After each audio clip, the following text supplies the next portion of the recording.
দেশ বা দেশের বাইরের থেকে যারা যে যেখান থেকে আমার এই বিনোদনটি দেখতেছেন তাদের সবাইকে জানাই অনেক অনেক প্রীতি ও শুভেচ্ছা। আশা করি সকলে ভালো আছেন এবং সুস্থ আছেন। আজকে আমি আপনাদের সামনে নিত্যদিনের মতো চলে আসলাম এই নতুন একটি ভিডিও নিয়ে। তো এই ভিডিওতে দেখাবো যে বিষয়টা, সেটা হচ্ছে যে ভুলগুলো করলে গেলে খাবার সর্বনাশ এবং খামারিদের সাবধান। তো এই ভিডিও আপনাদের ভালোর জন্য এবং আপনারা যাতে সঠিকভাবে খামার করতে পারেন, মূলত এই বিষয় নিয়ে ভিডিওটা তৈরি করা। তাই অবশ্যই ভিডিওটা দেখবেন এবং চ্যানেলটাকে সাবস্ক্রাইব করে বেল আইকনটি অল করে সাথেই থাকবেন। তো আমি আপনাদেরকে যে বিষয়গুলো দেখাতে চাচ্ছি সেটা হচ্ছে সবথেকে গুরুত্বপূর্ণ এবং যেটা বর্তমানে খামারিরা ভুল করে থাকেন সেই বিষয়গুলো তুলে ধরবো। তাই ধৈর্য সহকারে অবশ্যই ভিডিওটা পুরোটা দেখবেন এবং চ্যানেলের সাথেই থাকবেন। খামার শুরু করছেন বা করতে চাচ্ছেন তাহলে এই ভিডিও না দেখে বড় লস নিশ্চিত। এই ভিডিওতে জানবেন কোন একটা ভুলেই পুরো খামার ধ্বংস হয়ে যায়, কেন অনেক খামার ডিম শুরুর আগেই লস করে, ভুল পুলেট নিলে কি কি সমস্যা হয়, নতুন খামারিরা সবচেয়ে বেশি যে ভুল করে থাকে, কিভাবে সঠিক সিদ্ধান্ত নিয়ে লাভ নিশ্চিত করবেন। বিস্তারিত বাস্তব অভিজ্ঞতা থেকে বলবো এবং খামারিদের জন্য সতর্কবার্তা।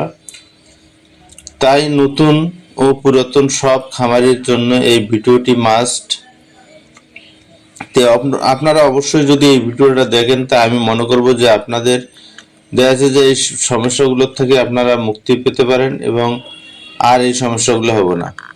আমার কাছে পাচ্ছেন ভ্যাকসিন সম্পূর্ণ সুস্থবান পুলেট, সঠিক বয়সের পরিপূর্ণত লেয়ার পুলেট। বিস্তারিত জানতে আপনারা অবশ্যই কল করবেন।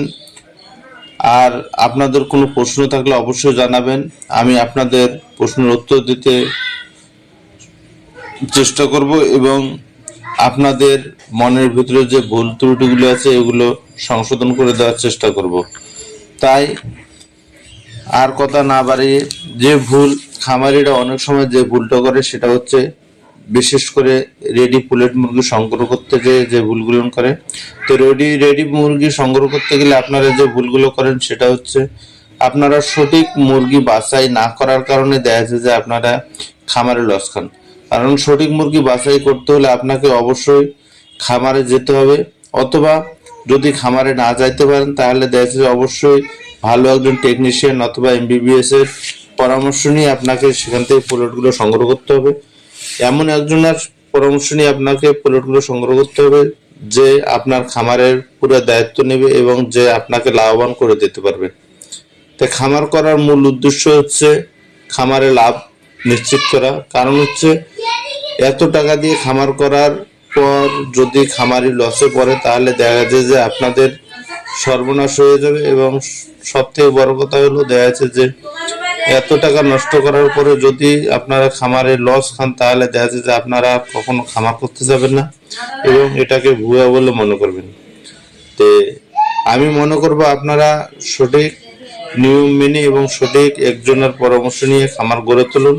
আপনারা লাভবান হন এবং আপনার সিদ্ধান্তে এবং আপনার খামারে আরো 2-4 জন দেখা যাচ্ছে যে কর্মজীবী নির্ভর করবে। তো এইরকম সিদ্ধান্ত হয়তোবা হয় না। তাই বলতেছি খামার করার আগেই আপনাদেরকে সঠিক নির্বাচন করতে হবে যাতে আপনারা সঠিকভাবে খামার পরিচালনা করতে পারেন এবং এমন জায়গা থেকে পুলেট সংগ্রহ করবেন যে আপনার খামারে পুরো দায়িত্ব নেবে এবং খামারকে লাভবান করে দেবে। তো আমার স্ক্রিনে যে মুরগিগুলো দেখতেছেন এই মুরগিগুলো একবারে ডিমের জন্য রেডি মুরগি। যদি কোনো খামারি ভাই বোনেরা পুলেট সংগ্রহ করে খামার করতে চান বা অনেক নতুন খামারি উদ্যোক্তা আছেন যারা দেখা যাচ্ছে যে এই খামার সম্বন্ধে কিছু বোঝেন না, তারা অবশ্যই আমার কাছ থেকে পুলেট নিতে পারেন এবং আপনাদের খামারের দায়িত্ব আমাকে দিতে পারেন। আপনারা নিশ্চিন্তে লাভবান করতে পারবেন বা লাভবান হতে পারবেন, এটা আমি আপনাদেরকে আত্মবিশ্বাস দিতেছি। কারণ হচ্ছে লেয়ার মুরগি যেহেতু দীর্ঘদিনের ব্যবসা, সেহেতু এই মুরগিগুলোকে যদি সঠিকভাবে ভ্যাকসিন পরিপূর্ণ করে গড়ে তোলা যায় তাহলে পুরোটা আত্মবিশ্বাস চলে আসে যে আমার খামারে লাভবান হবে। কারণ হচ্ছে যে প্রাণীর ওষুধ আছে, রোগ আছে, চিকিৎসা আছে। যদি আপনাদের ভ্যাকসিন পরিপূর্ণতা থাকে তাহলে দেখা যাচ্ছে যে আপনারা সেখান থেকে অবশ্যই ওষুধ খাওয়ালে সেই রোগ থেকে মুক্তি পাবেন এবং মুরগিগুলোকে সুস্থ করতে পারবেন। সেই জন্য আমি বলতেছি অবশ্যই ভ্যাকসিন পরিপূর্ণ মুরগি দেখে সংগ্রহ করবেন এবং ভালো মুরগি সংগ্রহ করবেন। ধন্যবাদ।